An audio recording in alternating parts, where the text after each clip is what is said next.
এই পর্যায়ে বিশেষ অতিথির বক্তব্য রাখবেন ইসলামী আন্দোলন বাংলাদেশ ঢাকা মহানগর উত্তরের বিপ্লবী সহ-সভাপতি আলা হযরত মাওলানা মুফতি ওলিউল্লাহ। বক্তব্য রাখবেন হযরত মাওলানা মুফতি ওলিউল্লাহ। যোগ্য নেতা পাইছি ভাই, বীর সাহেব চরমনাই, যেই নেতার জুড়ি নাই, বীর সাহেব চরমনাই, নারায়ে তাকবীর।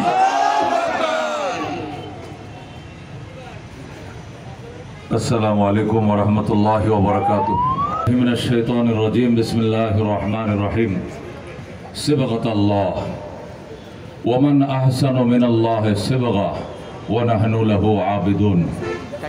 ইসলামী আন্দোলন বাংলাদেশ ঢাকা মহানগর উত্তরের আওতাধীন বাড্ডা থানা নগর সম্মেলন উপলক্ষে আয়োজিত নগর সম্মেলন বাড্ডা থানা সম্মেলনের সম্মানিত প্রধান অতিথি প্রেসিডিয়ামের অন্যতম সদস্য জননেতা অধ্যাপক মাহবুবুর রহমান। উপস্থিত থাকবেন আজকের মাহফিলের প্রধান অতিথি ঢাকা মহানগর উত্তরের সংগ্রামী সভাপতি অধ্যাপক হাফেজ শেখ ফজলে বারী মাসউদ। উপস্থিত রয়েছেন তৌহিদি জনতা, ইসলামী আন্দোলনের কাণ্ডারি এবং অঙ্গ সংগঠনের সম্মানিত সদস্যবৃন্দ। ইসলামী আন্দোলন বাংলাদেশ এখন কোনো চারা গাছ নয়, বট বৃক্ষ। কথা ঠিক কিনা? ইসলামী আন্দোলন বাংলাদেশ সম্পর্কে আমার মনে আছে 16 সালে পীর সাহেব চরমনাই হাটাজারি মাদ্রাসায় যখন সারা বাংলাদেশের বরেণ্য উলামায়ে কেরাম নিয়ে শেখুল ইসলাম আহমদ শফীর নেতৃত্বে মিটিং হয়েছিল, সেই দিন ব্যতিক্রম ধর্মী বক্তব্য দিয়েছিলেন। সবাই প্রস্তাব করেছিল বাঁচতে হলে বিএনপির সাথে জোট করতে হবে, আওয়ামী লীগের সাথে জোট করতে হবে। পীর সাহেব চরমনাই বলেছিলেন যদি বাঁচতে হয় আল্লাহর সাথে ইসলামের সাথে জোট করো, সবাই আমাদের দুয়ারে দুয়ারে আসবে। আজকে 10 বছর পর আল্লাহর ওলির সেই কথাই বাস্তবায়িত হয়েছে। কথা ঠিক কিনা? ইসলামী আন্দোলন বাংলাদেশ কারো কাছে যায় না, ইসলামী আন্দোলন বাংলাদেশের কাছে জামাত ইসলাম আসে, ইসলামী আন্দোলনের কাছে বিএনপি আসে। কথা ঠিক কিনা?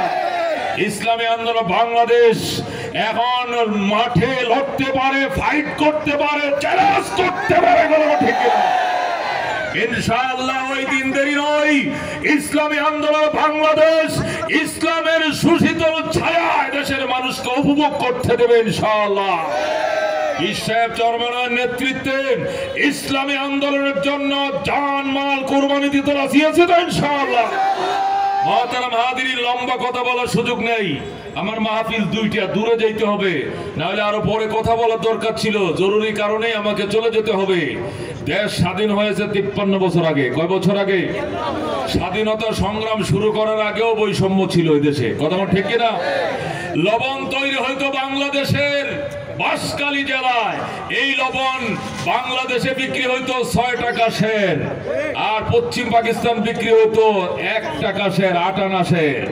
কাগজ তৈরি হইতো বাংলাদেশে কর্ণফুল পেপার মিলে চট্টগ্রামে, এই কাগজ বাংলাদেশে বিক্রি হতো 3 টাকা দিস্তা, পশ্চিম পাকিস্তানে বিমানে করে বিক্রি করতো 8 আনা দিস্তা।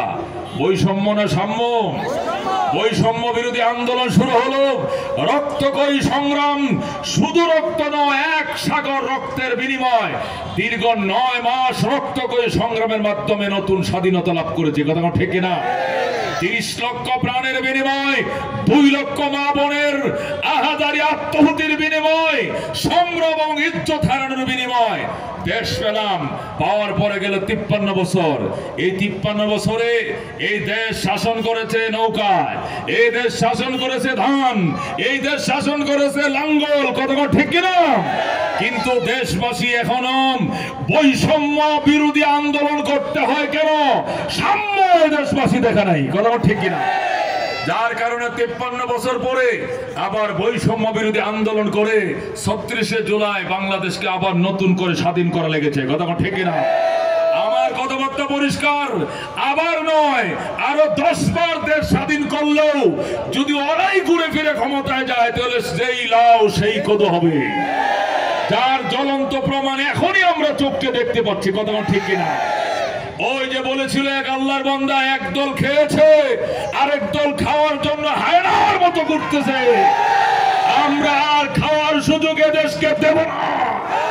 কথা ঠিক কিনা? এই জন্য আমার কথা একটাই, সব মার্কা দেখা শেষ, সব মার্কা দেখা শেষ। নারায়ে তাকবীর।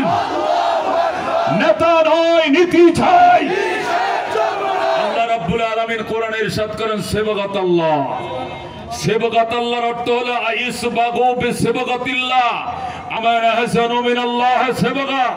আমার মতো সুন্দর রং আর কালার জগতে পাইবা না। কথা ঠিক কিনা? এই জন্য সেই ওমর ফারুক রাদিয়াল্লাহু তাআলা আনহু 2,55,00,000 পৃথিবী শাসন করে খেজুর গাছের নিচে ঘুমিয়েছে মদিনায়, আর 1,500 কিলোমিটার পশ্চিম